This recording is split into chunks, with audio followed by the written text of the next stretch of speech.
Hey guys, welcome to the channel. This is the Average Rifleman. This is the first video that we're releasing. I figured I would start with one that would probably get a little more traction, and that would be a initial review of the Bodyguard 2.0. Picked up this little guy on Saturday over the weekend at Bass Pro. Out the door it was $411, even with the veteran discount. And it's a gun I've been holding off for a while. I wanted to see what the market consensus was on it, some of the quirks, how the reliability is. Overall, I feel like it's pretty well received. Everybody I talk to, these seem to be selling like hotcakes, and you know, the reasoning why makes a lot of sense. Just for context, I do live in South Florida, so it gets really hot. The Glock 42 has been my main squeeze for a while. It's just a firearm that's very easy to conceal. It's extremely lightweight. The limiting factor here is the magazine capacity, which, you know, I tried to supplement with the +1, and usually I carry an extra mag.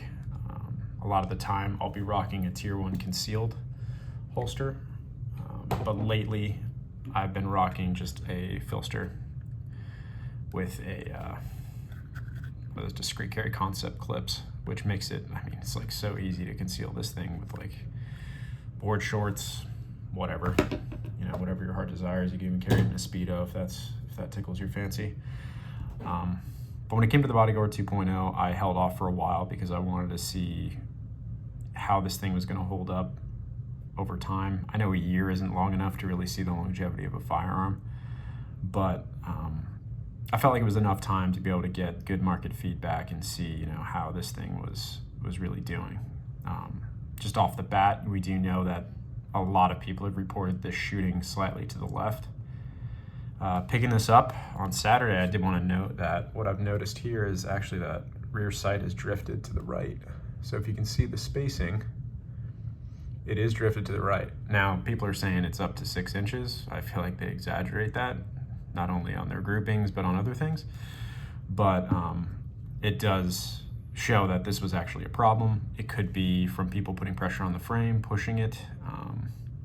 I doubt that's the case, but I think, you know, with how far the U-notch sight is and how, you know, people like to exaggerate their abilities with marksmanship, there is a little, you know, room for error there that I can see happening. But it is important to note that I can see them pushing this to the right tells me that it was in fact hitting a little bit to the left. So that confirms that market feedback, which, you know, they're doing something about it. That's a good thing. I do have a sight pusher, so if it is a little bit further off, I will push it. But I feel like this is pretty reasonable, and we'll see how the groupings are when I take this thing out to the range.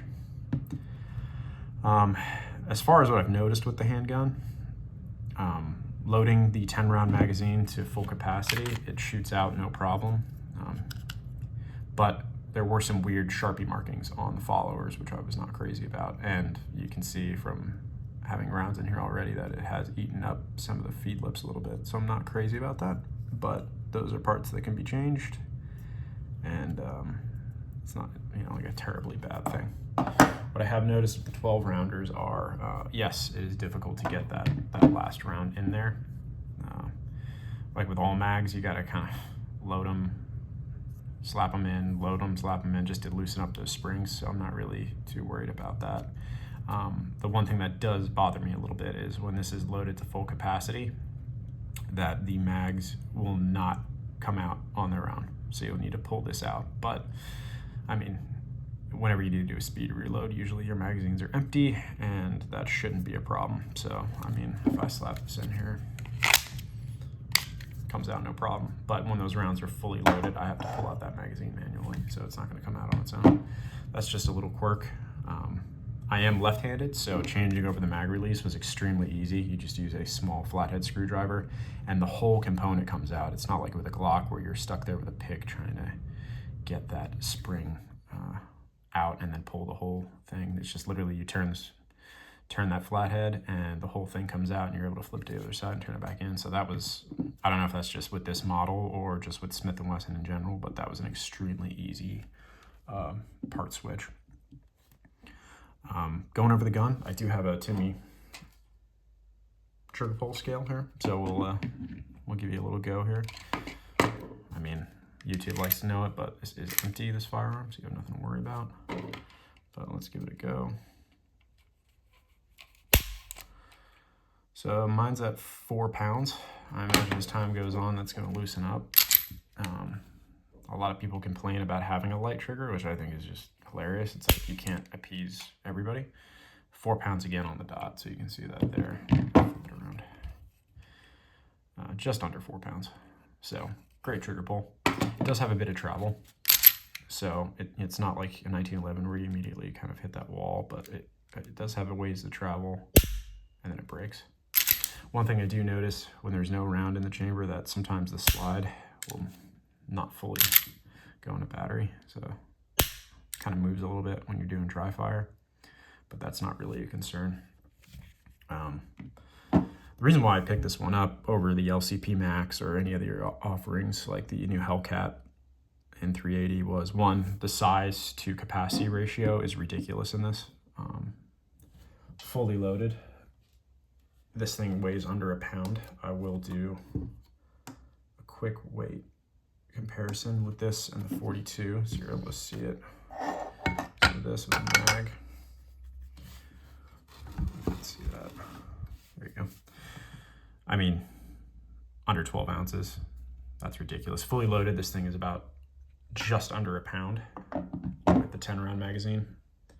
And then with the 42, we'll throw that on there.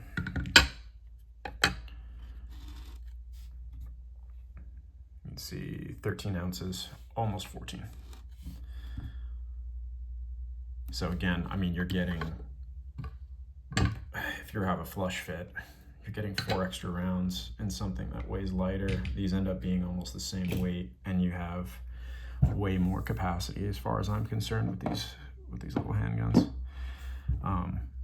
What's crazy is the ergonomics on this. I mean, the whole thing fits my hand. I wear a size medium. I don't have these monster hands like everybody says that they do on YouTube. But this thing, I mean, if you really ride up on it, there's 3 fingers of contact there.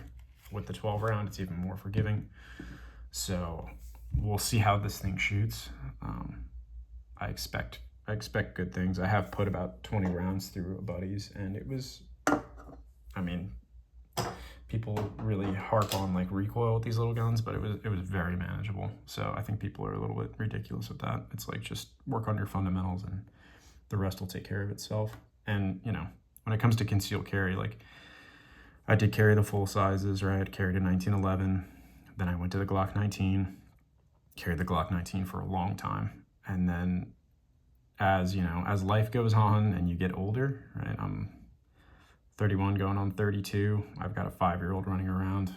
I've kind of learned that I'm not going to war every day. I'm no longer in the Marine Corps, so I'm not going to war. And my mission is to protect my family and get myself out of situations, not to put myself in them. So I feel like this tool and even the Glock 42 are more than sufficient to get me out of those scenarios. This, with the capacity, is just, I mean, you're covering your margin of error. Statistically, I'm never going to use this. So carrying something that's bigger doesn't make any sense to me. And on top of all of those statistics, the odds of me actually using it and using all of the rounds in the magazine are next to none. So I feel like this is more than adequate, especially carrying an extra mag, which puts 22 rounds, 23 rounds with one in the pipe on my person, and it weighs a pound and a half. I feel like that is more than enough to get me through any scenario in the United States of America at this point. So yeah, I feel like this was, you know, just a rough overview of what this handgun is. I will be putting about 300 rounds of Federal Champion through it, and I will give you feedback on how that goes. I'll probably post another video and probably have some B-roll of me sending rounds downrange, but overall very impressed with this gun. I think, and I hope that this will become my daily carry. I'm not going to carry it yet until I put those 300 rounds through it to test it. And I'll let you know how it goes over time with the longevity of this handgun, but so far very impressed. I'll keep you posted. Thank you.